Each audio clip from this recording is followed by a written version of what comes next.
What's good, party people? Forgive me a little bit if my voice sounds kind of stuffy or congested. I'm a little under the weather, but wanted to get this video out regardless. So the situation's about a week old by now, I want to say. Maybe even a little older than that, but I wanted to talk about it just because there was some surrounding conversations about how the topics between these two individuals tend to become more political than anything else, as opposed to the actual game of basketball in which these two people play, right? So to reiterate, like I said, about maybe a little over a week ago, there was a WNBA game between the Chicago Sky and the Indiana Fever. Obviously, Caitlin Clark, who is a superstar in the making in the WNBA, she plays for the Fever, and another superstar, in my personal opinion, Angel Reese, plays for the Chicago Sky. And so basically, long story short, Angel Reese got a rebound, and she was going to get an open layup rather. And anybody who's played basketball knows, like your coach probably tells you, don't let the opposing team get easy buckets, right? So Caitlin does a hard foul. She kind of wraps around. It was on the play was on the basketball, but she kind of wraps her arm around her. This is a normal basketball foul for the most part. Angel got up and was a little upset about the hard foul, which most people are. Again, this is a normal interaction in any level of the sport, college, high school, professional, at your 24-hour fitness. Nothing out of the ordinary. The refs decided to take a look at it. They determined it was a regular common foul. Caitlin went and shot her 2 free throws. The game went on. Both these individuals later were asked about the foul. They both didn't really say much about it. I believe Angel said, next question, or something to that degree, and then Caitlin said just pretty much the same thing, right? So, again, seemingly a normal basketball play, normal basketball interaction that really, on a normal day, if these were any two other players, would not derive any deeper conversations from that. But alas, it is Caitlin Clark and Angel Reese. And so this is where kind of the premise of my video starts, because a lot of people get upset about these racial, I can't even say undertones, I'd rather say overtones, components that get added to the conversation between these two. But normally it's not really added by Angel fans. For the most part, I feel like it's added by I don't even want to say Caitlin Clark fans, but these people who want to push narratives in the name of Caitlin Clark, right? And so the biggest proponent of that in this particular situation is retired NFL player RG3, or Robert Griffin III. He has his own, I believe he's on a network. I don't know if it's ESPN or some other network. I want to say it's maybe Fox. If not, he used to be on one of those networks. He has his own media platform on YouTube or something of that nature. And so he basically made a video about the situation, and the way he talks about Angel Reese is like he tries to make her out to be this angry, hateful, like just really stereotypical angry black woman angle that he tries to do, which is crazy, especially as a black man, right? I believe at one point, even in his commentary, he proceeds to say that Angel tried to swing on Caitlin, which if you've seen the interaction, that is nowhere near what happened. Sure, did she get up? Was she upset? Was she a little too upset for the call? Maybe that could be argued, but it wasn't that crazy to say that she was about to swing on Angel Reese. Swing on Caitlin Clark. I think that is absolutely absurd to insinuate. And even on his Twitter, he made a claim about how Angel Reese hates Caitlin Clark, and he meant to emphasize that in his tweet. He even goes on further to say, and I'm not talking about some type of basketball rivalry hatred, I'm talking about actually hates this woman. Which then he later proceeds to say that he didn't make any comments about her character, but that's quite literally making a comment about Angel Reese's character, but I digress. So then a retort to his statement was by Ryan Clark. Now, I do know for a fact, I believe he is on ESPN. He is a commentator on ESPN, also a former NFL player. My apologies there. But yeah, so also a former NFL player. I believe him and RG3 used to play on the Washington team, which is now known as the Commanders. And basically his comments were saying that RG3 hates himself and he hates his blackness, and he doesn't understand the issues that affect black women, or why the media that he put out and the narrative that he put out would be offensive and would trigger even more hatred toward black women, as well as specifically the black woman in question, Angel Reese. He goes on to mention how he doesn't have to go home and have these conversations because his wife is a white woman, and highlights how he's sort of making this mockery, this sort of stereotypical portrayal of Angel Reese, which seems to be based in some type of misogynoir. And Mr. Clark highlights how he just has his wife sitting in the back, his white wife sitting in the back, who's sort of agreeing with him and clapping him on and championing his opinion and things of that nature. So it's just not a good look optically in a way. So that might be the only part in which I can say I might agree with some people that I don't think Ryan Clark necessarily had to bring up his wife. Not that he disrespected her or attacked her, which RG3 said he attacked him. RG3 claimed that Ryan Clark's response was an attack on RG3 and his wife, which isn't necessarily true. But I don't think you need to bring up RG3's wife to make the point. I think there are other points he could have made, or he could have still made that critique without necessarily having her at the center of that. And I say that to say that because someone can have a non-black partner but still understand the plight of the members of the opposite side of their sex within their race due to the fact that they might have black parents or black siblings, black cousins, things of that nature. So I think that might be an unfair point to make. However, what's not an unfair point to make is bringing up how he often talks about how RG3 often talks about how he's a milkman, and he has various different tweets and other forms of media of him talking about the color of his wife's skin and him standing next to his wife at a red carpet rollout and talking about cookies and milk, things of that nature. It's very odd and very corny. That's a critique to make, especially since we know, historically speaking, that a lot of people, not just men, but we're specifically talking about men right now, a lot of men's politics are rooted in their preferences. Oftentimes we see how men treat women they're not attracted to versus women that they are attracted to, or how they talk about women that they are attracted to versus women that they aren't attracted to, things of that sort. So it's not an unfair point to bring up that you have an extreme affinity toward white women just based off of what we can tell from how you move and the things you say and the things that you post on your social media. So it is, I'm not going to say 100% for a certain that we can make a claim that you might talk about black women a certain way because of that, but it is fair to make an observation to see, okay, you talk about black people and you're talking about a black woman in a relatively derogatory way. So I think that is a good critique to make on Ryan's part. Again, I don't think he necessarily had to bring his wife into it to do that. I'm not saying he disrespected her or anything, but I feel like a lot of people like to deflect and do that with, well, you brought his family into it. He didn't say anything bad about her specifically. Actually, I think he said she was a great woman, something to that degree. But it is fair to critique how RG3 talks about white women versus how he talks about black women. Now, that being said, this kind of sparked up a whole controversy and uproar on Twitter, on YouTube. A whole bunch of different creators were reacting to it. And a lot of people were saying how they don't like how whenever Angel Reese and Caitlin Clark go up against each other, there's always this racial component that's tied to it by fans. And like I said, I normally think it started by people who claim to be Caitlin Clark fans who are looking to target Angel Reese and say these negative things about her more than it is just about black women or Angel Reese fans trying to be like, yeah, they're doing this because she's black or she's doing this because it's racist. I think for the most part that response is in response to these people who make these racial remarks or have this strong aversion to Angel Reese when she seemingly hasn't done anything to deserve it for the most part. But yeah, a resounding sentiment is like, oh, they always make everything about race, they always make it political. But that's because this convo is already automatically turned into something racially motivated and political by Angel Reese haters. It always is. But also on top of that, everything is political. I hate when people try to make it seem like it's not.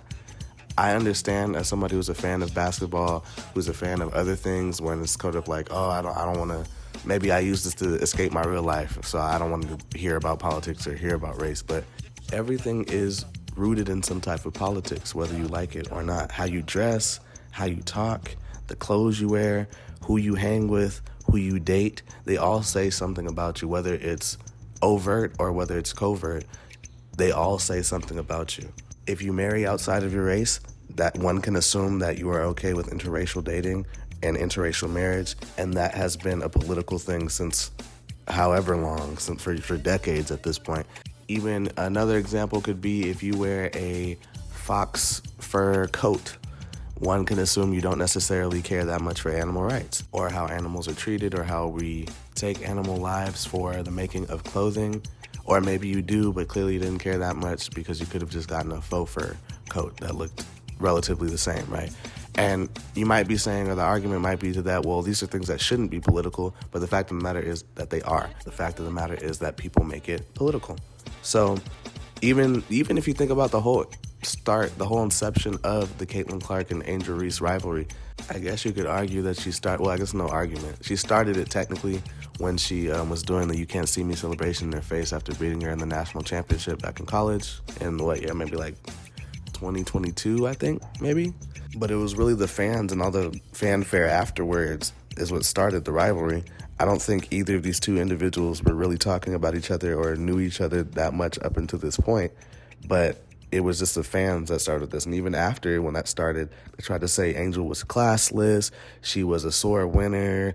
But whenever Caitlin Clark did that celebration, nobody seemed to care. Nobody called her a sore winner or classless or cocky. They treated it like how you should treat every other basketball player celebrating. It's just them celebrating. And so this is just a repeated pattern that we've seen throughout time. We've seen it with Mike Tyson. We've seen it with Muhammad Ali, Michael Jordan to some degree. We've seen it with Floyd Mayweather, which that's kind of an iffy example there, only because I will say Floyd has some reasons to not like him, but even before that was the case, he was just a confident, cocky black man, and people don't like that. People don't like confident, cocky black athletes. And often with not even just athletes, but confident and cocky black people that are in the public eye, they often use language to demean them or make them seem like they're doing something bad. However, when they refer to white people who are doing the same thing, or if not worse, they have the complete opposite language that makes them seem like they should be championed for said behavior. I mean, RG3 literally straight up lied and said that Angel tried to swing on Caitlin Clark. And then Dave Portnoy, who is the owner, I believe, or founder of Barstool Sports, he said that Angel attacked Caitlin Clark, and during the national championship back in college that I was referring to earlier, that Angel stalked Caitlin Clark down the court, taunting her. See, this is all language that they use to sort of demean the people in question and further enforce these stereotypes of black women having bad attitudes, or that they're classless, or that they're angry. When, like I said, when Caitlin did the celebration to other teams, nobody cared.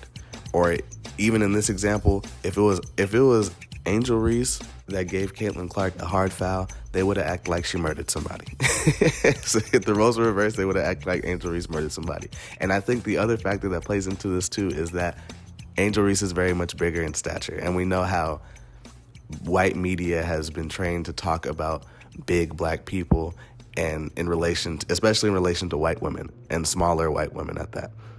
It kind of reminds me of like how the countless times we have seen Tom Brady on the bench or sideline acting a complete fool, breaking clipboards, breaking iPads or tablets, yelling at teammates, yelling at coaches, and the things that commentators and the overall white media will say is like, oh wow, look how passionate he is. He's just so focused on winning the game that he has to try and get everybody's spirits back up. But then when we see Odell Beckham have a meltdown on the sideline, I can't remember, I don't remember what team he was playing for. I don't know if he was still playing for New York. I think he was. They called him a crybaby. They tried to make him out to be an angry black man. They made him out to be a diva. When Cam Newton lost in the Super Bowl and he left the media room early in the middle of the post-game interview, they called him a classless coward. I believe he also didn't shake hands with the opposing quarterback, who was Peyton Manning. But then on the flip side, Peyton Manning has lost a Super Bowl and not shaken the opposing quarterback's hand, and nobody cared. So it's hard to not make everything about race or everything political when it's already laid out there that you can see the pattern in how they talk about black athletes versus how they talk about white athletes. So it's one thing to judge the situation at hand, because I will say, it will be remiss of me to say that I think maybe was Angel Reese overreacting a little bit to the hard foul. Sure, but that's how everybody literally reacts to hard fouls. In the moment, you don't know that it was a clean hard foul. You just feel that you got fouled, So I don't think we've seen plenty of male athletes react that way in the NBA. So I don't understand why people can't get that concept for the WNBA. It's kind of like people don't expect, or rather that people won't allow women to be aggressive in their sport. Even though if you're someone who knows women who are into sports, I knew plenty in high school. I knew plenty of soccer players, plenty of basketball players. They are low-key more vicious than men in some ways. So the fact that people don't expect that in the WNBA is crazy to me. But yeah, it's one thing to judge the situation at hand, because did she overreact to the foul a little bit? Maybe. Prior to her getting fouled, she sort of shoved, I put that in air quotes, she shoved one of Caitlin's teammates while boxing out for the rebound. She gets the rebound, then Caitlin does a hard foul, right? So you can comment on that. I don't think it's unfair to make a comment like, okay, should she have shoved the teammate? Maybe not. Or you can make a comment and say, well, she shoved her teammate, so Caitlin just had her teammates back. Cool. Those are cool, regular takeaways from the situation that if that were the case, I feel like everything would be fine. And that should have been the case. But no, they decided to judge Angel Reese's character off of this one interaction and paint her out to be the stereotypical angry black woman that everybody paints black women out to be. And that's unfair. So that's what I'm kind of getting out of this whole situation, and that I want people to understand is that everything is political. Politics can refer to a set of political beliefs or principles, and someone's political beliefs will shape how they view certain things, situations, and people. And you can't hide that for long. At some point, it will come out in some type of way. Everybody has biases, and that will show in some type of way. And I get that not everybody wants to think about that, especially people who watch sports. They don't want to think about the outside world. They don't want to think about the political state of the world or things of that nature. They want to watch something entertaining and escape from that, right? But the fact of the matter is you just can't escape from it. You have to embrace that. And a lot of people are saying that this doesn't happen in the this doesn't happen in the NBA, these sort of racial dynamic talks. And that might be true in terms of today's basketball, but that was definitely a thing back in the day, like, all the way up to the 80s, maybe even the 90s, early 2000s. No, actually not even maybe. Definitely up to the early 2000s at the very least. But yeah, this same thing definitely happened with Larry Bird and Magic Johnson. Two college rivals who then were drafted in the lottery, went to the NBA, one went to the Celtics, one went to the Lakers, and Larry Bird was painted as the quote-unquote great white hope. And Magic Johnson was seen by many white people, especially in Boston, as the counter to Larry Bird, right? So if Larry Bird is the great white hope, what would the counter do to that, right? So, and granted, he also was someone who was a player. He was a cool socialite who was into hip-hop culture. He was cool with all the people, cool with all the other black celebrities. So when you combine that with white people going for the great white hope, and then you're the opposite of the great white hope, and then you're also embodying these stereotypes that white people historically haven't liked, or at least outwardly haven't liked. At some point, it was seen bad to listen to music that was deemed black music. Because I was going to say rap, but obviously jazz was like that. The blues was like that. And oftentimes white people tell their kids, don't go hang with those black people. Don't listen to that black music. Don't go do these black things. But secretly, they did like those things. Or their kids like those things. And then later, what ends up happening usually is somebody white infiltrates the space, and then now, okay, you guys have blues, now we have country music. That's just a small example, but the point is they didn't really like Magic Johnson. They liked Magic Johnson because of the stuff he could do, but when it came to Magic Johnson versus Larry Bird, it was always Larry Bird for them every single time. We have to remember the 80s and that era with Magic Johnson and Larry Bird wasn't too far removed from when black players weren't even allowed to play in the league at some point. So you can obviously see that there would still be some lingering racial tension there, especially if we can see that there's lingering racial tension today. So when I make this comparison, I'm not trying to compare the talent. We can't really do a one-for-one, in talent in regards to Caitlin Clark, Angel Reese, and Magic Johnson, Larry Bird. I'm just comparing that their situations were similar in terms of how they were pitted against each other by the fans, and how some of that pitting against each other was due to being racially motivated. So now back to Angel Reese, and I think the hate against her really needs to stop, because now we're at this point where people are saying that she sucks, she's terrible at basketball, she's not as good as Caitlin Clark, which I would agree, Caitlin Clark is a better player, though I think it's kind of unfair to pit them against each other only because they play different positions and have completely different roles. But people try to make it seem like Angel Reese was just some god-awful player who was just lucky to get to the WNBA. She was pretty good, especially if we're talking about college. In the same season where she went up head-to-head against Caitlin Clark and they won in the national tournament, Angel Reese averaged 23 points, 15 rebounds, 2 steals, and 2 blocks. which is the last two were kind of rounded up. It might have been like a steal and a half and a block and a half, or a block 1.6 or something of that nature. And Caitlin Clark averages, I think, 28 points and 9 assists and 7 rebounds. So, obviously 28 is more than 23, but 23, 15, 2, and 2, I don't think is a crazy, difference in their game. And even still, they discredit her game in the WNBA. They try to make it seem like Angel Reese is terrible, she can't finish, which there are some concerns with her finishing at the rim based on her rookie season. But if we're looking at her career, she literally, I think maybe less than 4 days ago, she just became the fastest woman in WNBA history to reach 500 points and 500 rebounds. In her rookie year, she averaged 13 rebounds. She was an all-star. She made the all-rookie team. She was a rebound champ. She finished top 12 in MVP voting, Rookie of the Year runner-up. She broke multiple records, which include most consecutive double-doubles, most double-doubles by a rookie, most rebounds in a season, most offensive rebounds in a single game. Her career high was 27 points, I believe. In comparison, for anyone who's wondering, Caitlin Clark's career high was 35 points, which is not too far from 27. Also, within her rookie year, Angel Reese, with the Chicago Sky, the Sky's defense rating with her on the court was a top 6 at 101.4, but it plummeted to 112.4 when she was off the floor. So there's that as well. There's also a conversation here to be had about how casual fans don't and historically haven't really appreciated defense and defensive accolades and stats in comparison to offense and offensive stats and accolades. But even the Unrivaled League, and for those who don't know, the Unrivaled League was a women's basketball league that was started, I believe, by other women WNBA players, just so they could help, get some of these players more money during the summer. They wouldn't have to go overseas and things of that nature. But Angel Reese, she won the Unrivaled League Defensive Player of the Year. She led the league in rebounds per game. She led her team in block shots. She even had a 20-20 game in the Unrivaled League. And yeah, so I think that's crazy that people try to make it seem like she's just terrible. And she might not be the greatest right now offensively, but obviously, she's only a second-year player. She'll get better. But yeah, Caitlin Clark is a better player. By no means am I trying to say that Angel Reese is either better than her right now or is quite at the same level offensively. Obviously, her offense needs to get a little better, but to try and sit there and say that she sucks or that she's just not good at basketball at all, and I think that's completely unfair just based on looking at her numbers and the records that she's set and or broken.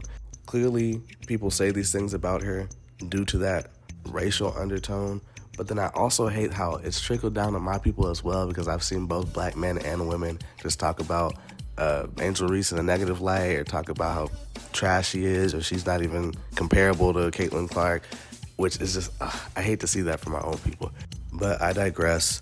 Some people mentioned that she has a bad attitude. I think if you pay attention to some of the WNBA legends that have worked with her or work with her now, like Lisa Leslie, or I think even Cheryl Swoops to some degree, I'm not entirely sure, but or even her teammates, you don't really ever hear that about her. I don't really know what we have to go off of in terms of what her quote-unquote attitude is, unless we're talking about her celebrating on the court or talking smack or just being overall expressive or doing things off the court. I just don't think there's much to go off to say she has a bad attitude. But even stuff off the court, too, people talk about how she dresses, like she's not a 23 or 24-year-old woman just living life. Which is also kind of ironic as well, because often people have talked about how women in the WNBA are too manly and they should be more feminine to get more of an audience. And then you have women who are dressing more feminine or showing, or, quote unquote, whatever more feminine means, but showing more skin or wearing provocative clothing, and now people are telling them to put their clothes back on. So it is funny. It's funny how that sort of has went around full circle. But even with that, people have said that she deserved to be sexualized when she was crying on stage. I don't know if she was at the WNBA when this happened, or if she was, I think this was her last season at LSU, where she was crying on stage because she was talking about how people were giving her death threats, which people said she deserved, how people were sexualizing her, and then which people said she deserved as well. But that was so fascinating because people were like, well, she's in a Sports Illustrated swimsuit cover, and she's showing off her skin on her Instagram. What does she mean she doesn't want to be sexualized? Obviously, she's not saying she doesn't want the choice to sexualize herself. she's saying she doesn't want people making AI porn of her, which is like, I don't know why people wouldn't understand that. But even the people who did understand that, which I understand some people are trolling, but even then, people were saying that she deserved that. So I just think there's a lot of unadulterated, undeserved hate that has come her way, especially when, if these were other players, if this was a white woman, I don't know if the reaction would be the exact same. If Cameron Brink was the one who did the Can't See Me celebration in the national championship, how many ever years ago, would they hate her just as much? Or if that was Haley Van Lith doing that, would they hate her just as much? Brianna Stewart in the WNBA. Like, I don't know if the same exact fervor that people have in terms of hating on her would exist if that was the case. Because I also understand at some point she talked about how people have sort of made her the villain automatically. And she's like, if that's what I need to do, I'll take that role. So maybe in some regards she takes that villain role. I still don't think the hate is justified, because the way they talk about her is like the way they used to talk about Bruce Bowen when he was kicking people in the NBA, or Latrell Sprewell when he had his incident fighting a coach on the Knicks, or even Draymond. And I will say, don't get me wrong, Draymond has done some terrible things, because I know he came on recently, like a couple weeks ago, and was talking about how they're trying to tear down a black man, talking about his image. Now, I will say, even though he is fair in that assessment, that is true, he has done some crazy things. He's stomped on people's chests. He's choked out players. I'm not going to say he doesn't deserve some of the slander that he gets, but even with that, there is a line. There's a line to cross when you start insulting players and talking about their character. I think that is the line. You can talk about Angel Reese pushing Caitlin Clark's teammate without saying that she is an angry, hateful black woman. Like, that can happen. I don't know why people can't see that. So yeah, like, to reiterate, I completely understand that not everybody wants to have their day ruined or their moment ruined or their entertainment ruined by thinking about outside things like politics and race. But everybody, I just want to remind you that everything is purely based off of those things. Like, almost everything. If not everything, almost everything. And I will add and say that it is fair to have a problem with that, because sometimes the most asinine takes come out of the fact that people are talking about the racial and political dynamics of certain situations within sports. Like, I heard that people were saying that when Angel Reese got up because she got fouled hard, there were people making monkey noises or racial marks toward her way. I don't know if that is the case, considering that it seems like none of the players or coaches confirmed that. I think they even asked some players and coaches. They were like, I didn't hear it, but if that's what the WNBA wants to investigate, they could do it. So I can't say whether that happened for sure. And I don't want to say people were lying either. I haven't seen it nor seen any of the players or coaches confirm that. LeBron was celebrating Caitlin Clark for, I believe she has the most triple-doubles in WNBA history, despite the fact that she's only played 40-something games up to this point, which is a crazy feat, which she should be celebrated for that. That's crazy. Like, that's insane. But some black women were saying that LeBron hates black women because of that. Like, those are crazy takes. Those are crazy, baseless takes, which is, like, nuts, because just a couple months ago, LeBron is, like, the pinnacle of black excellence. He's been with his black wife all the way since high school up until now. So to turn around and say that he hates black women just based off of that is dumb for the most part. I'm not going to say it's not dumb. But I don't want that to distract from the fact that a lot of these things do have inherent racial dynamics and politics in them that we need to be aware about. The fact of the matter is that everyone needs to self-analyze, self-assess their own political views and biases, and just be more cognizant of what they may say or do, especially pertaining to speaking about individuals like black men, black women, or just other groups, other marginalized groups that have these stereotypes on them. It's imperative, in my opinion, that some of these concerns are addressed and not disregarded, even though some of them may be wildly outrageous takes, but a lot of them are reasonable takes for the most part. That's all I have to really say about that situation.